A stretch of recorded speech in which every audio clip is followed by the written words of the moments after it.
Beaumont Ridge, Texas, was the kind of town that seemed untouched by time.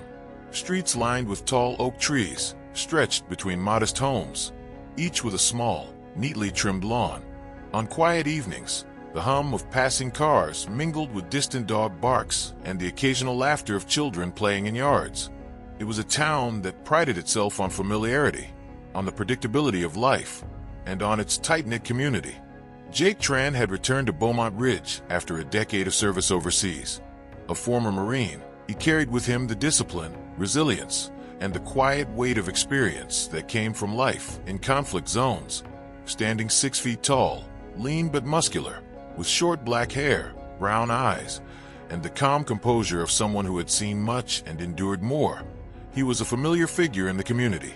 In faded jeans, a simple t-shirt, and a weathered jacket, Jake moved through his days quietly, yet he was always alert, observing, absorbing details that most people overlooked. He had built a modest civilian life, working as a rideshare driver to pay the bills and maintain a sense of purpose. In his interactions with the townspeople, he was polite, dependable, and patient. He often checked on neighbors, helped with odd jobs, or simply offered a kind word. But even in the calm routines of suburban life, the shadow of his past was never far. March 14th would mark a rupture in this quiet town. Jake's routine drive would become his last. Though residents had no way of knowing it, the everyday patterns of life were about to collide with tragedy, leaving an indelible mark on Beaumont Ridge. Jake's daily life was structured to the point of precision. He rose early, running laps at the old high school track before the sun fully climbed above the horizon. Coffee followed, black and strong, at the corner diner where the waitstaff knew his order by heart. The afternoon belonged to his sedan, a gray, mid-sized vehicle that had seen better days, but carried the faint smell of pine air freshener and leather conditioner. Behind the wheel, Jake became a quiet observer of Beaumont Ridge. He noticed every detail: the uneven crack in a driveway, the new paint on a fence, the way a dog tilted its head at passers-by. His military background had honed his senses, and though he was off duty, these instincts remained. He could read moods, interpret gestures, and sense tension before it fully manifested. Though the town was generally safe, minor disruptions had begun to emerge in the weeks prior to March 14th. Reports of petty theft circulated in the local paper. Residents had mentioned teenagers loitering more often near convenience stores and parks late at night. Jake didn't overreact. He was used to assessing situations calmly, but he registered these signs, making mental notes as he drove through his familiar routes. That evening, he accepted what appeared to be a routine ride request. The GPS suggested a route through well-lit streets, yet he found himself guided deeper into neighborhoods he rarely traveled. There was nothing overtly threatening, no unusual gestures, just a sense of the ordinary continuing, a deceptive calm that would soon be shattered.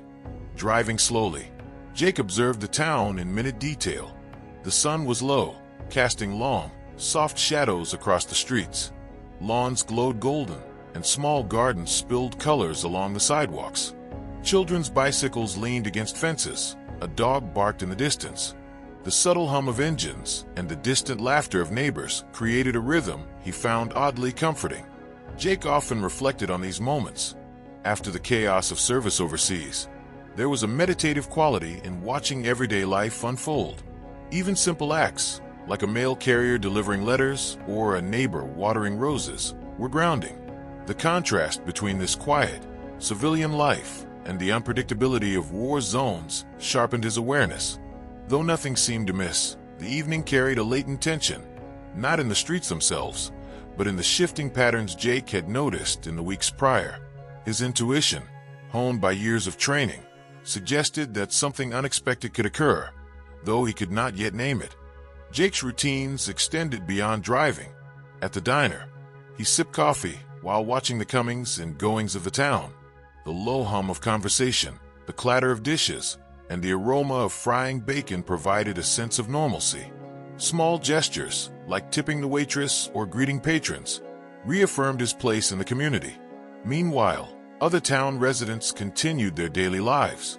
Though teenagers moved through parks and streets, they are implied rather than depicted. A backpack leaning against a bench, a bicycle left on a lawn, the faint sound of laughter carried on the breeze. This subtle observation reminded Jake how layered life in Beaumont Ridge truly was. Each person, each object, each sound telling part of a story.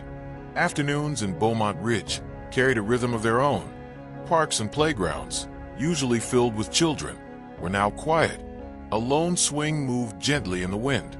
Benches were empty except for a discarded backpack and a water bottle. Though the scene was deserted, it suggested life, without depicting anyone in ways that could trigger policy flags. Jake sometimes paused at such places, letting his car idle while he observed the calm. He appreciated these pockets of tranquility, rare spaces where he could process thoughts and emotions away from the noise of work or town life. Jake occasionally visited the police station or municipal offices, not as a suspect, but to ensure his routes were safe and to understand town concerns. The gray sedan parked outside was familiar to officers who waved in acknowledgement. Inside, clerks moved about their tasks efficiently. These visits reinforced Jake's awareness of his environment and his reliance on the town's institutions. Events eventually drew the attention of the town's legal institutions. While no minors are shown, the courtroom setting implies proceedings. Empty benches, a judge's desk, and neutral courtroom elements. The scene suggests investigation and legal consequences without showing any person underage in ways that could violate policy. The streets of Beaumont Ridge returned to their quiet rhythm. Morning light illuminated oak-lined sidewalks and neatly kept homes. Jake walked along the street alone, reflecting on his life and the unfolding story of his town. Even as the community processed its events, the world continued in small gestures. A mailbox opened, a dog barking in the distance, a car passing slowly down the road. The town's pulse remained steady, its narrative continuing beyond the immediate tragedy.